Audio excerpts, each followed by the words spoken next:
Создавање врски. Зошто општествените односи се важни, пријателите?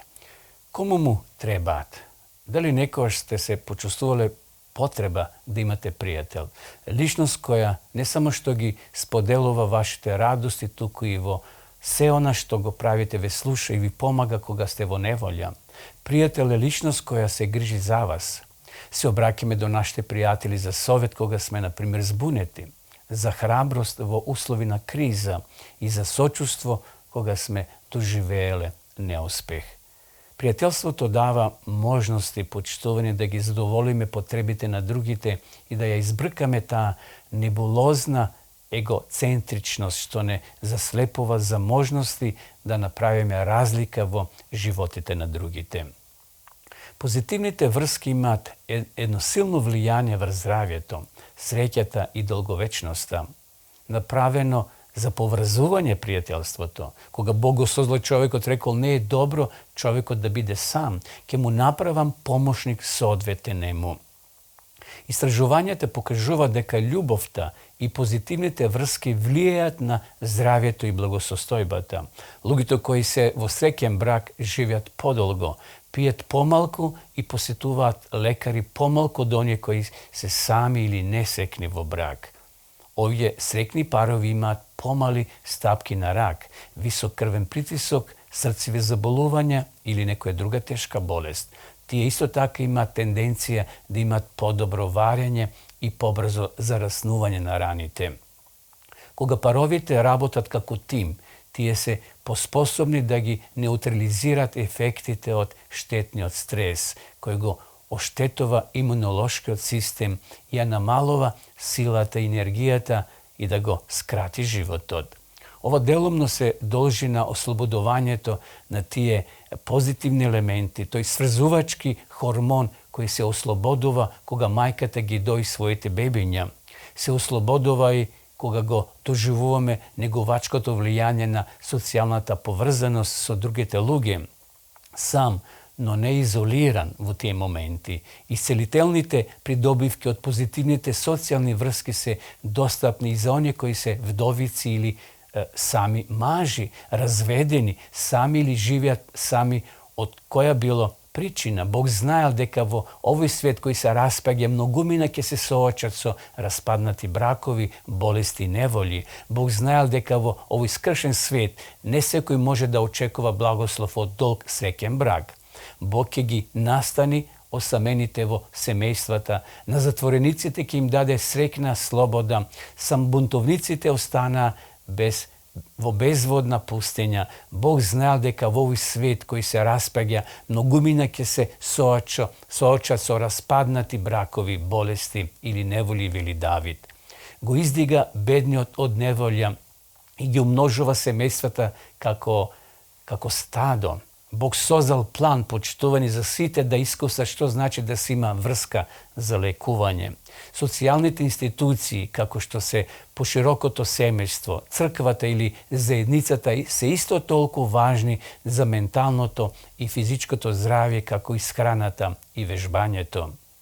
Лековитото влијање на позитивните социјални односи е достапно и за оние кои живеат можеби сами, од која било причина.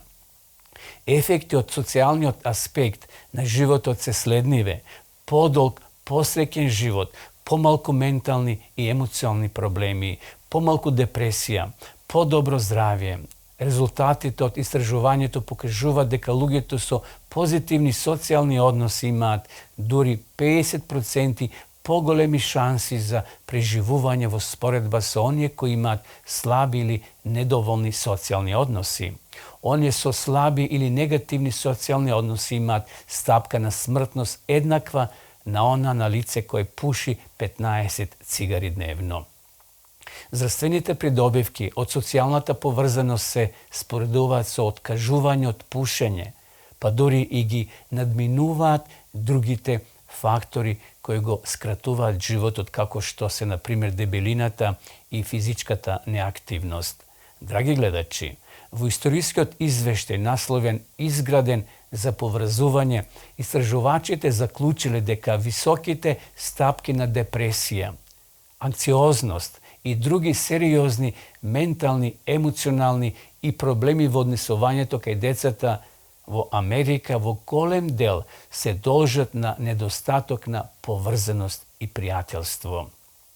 Ние размислуваме за два типа на поврзување, блиска врска со другите луѓе и длабока врска со морално и духовно значење.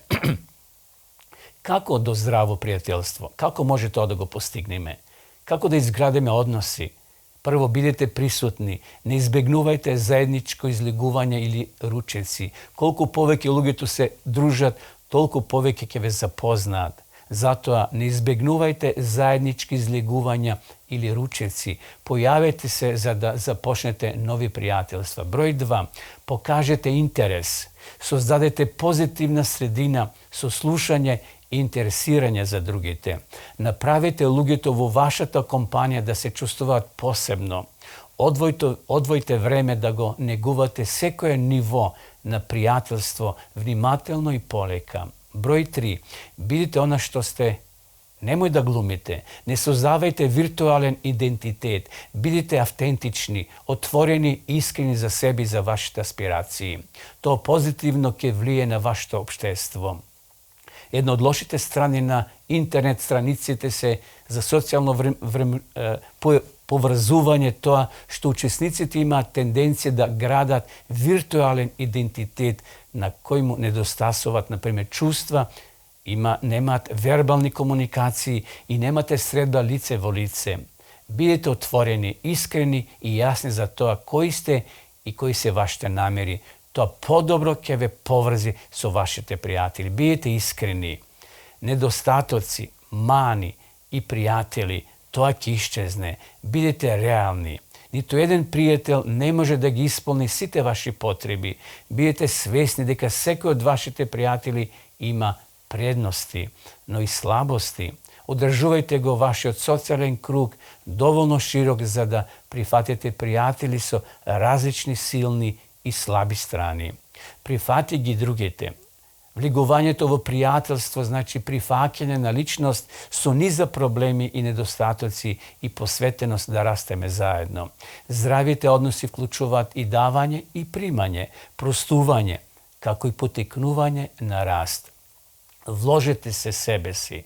Заедничкото искуство го исполнуваат животот со позитивна енергија, но на пријателите им треба време, дури и цел живот. Заедничките искуства, како што се раѓање, свадби, патувања, трагедии, успеси, болести, оброци, па дури секојдневните активности, како што се заедно одење на прошатка или шопинг, додаваат смисла и вредност на животот. Но потребно е, драги гледачи, време, дури цел живот, да растеме и да се развиваме. Не отфрлајте потенцијално позитивен социјален однос поради некоја мала пречка што може да стане откочна штица или даска кон подлабока посветено со текот на времето. Бог го создал човекот за да гради односи со другите луѓе, но особено личен, спасонесен однос со Него, со Бога. Христос е единствениот пријател кој никогаш нема да те изневери. Тој е совршен во љубовта, присутен во секое време и мокен да спасува. Поминувајте време со Бога преку читање на Библијата и молитва. Тој располага со такви ресурси и мог што ниедно друго пријателство не може да ви го даде. Поблизок од вашиот брат. Социјалните врски на сите нивоа се важни и корисни, но неколку длабоко грижливи посветени врски до поширокиот круг на познанства и контакти. Во овој свет неуспешните врски и пријателства се случуваат исто толку добро како и успешните, но постои еден пријател кој никогаш нема да ве изневери. Тој е совршен во љубовта, присутен во секое време и мокен да спасува, а тоа е Исус. Тој ветил дека ќе биде ваш пријател кој е поверен и од брат. Поминувањето време со Него, во Неговата реч, Библијата, ќе го предлабочи тоа пријателство и ќе ве поврзе со прекрасни ресурси за вашиот живот, што ниеден друг пријател не може да ги даде. Тоа е пријателството во кое вреди да се инвестира. Дали би сакале да имате пријател кој никогаш нема да ве изневери? Зашто има пријател поверен от брат, to je Isus Hristos. Dragi gledači, vi posakam vam sve koje je dobro i se gledame vo naredna te emisija.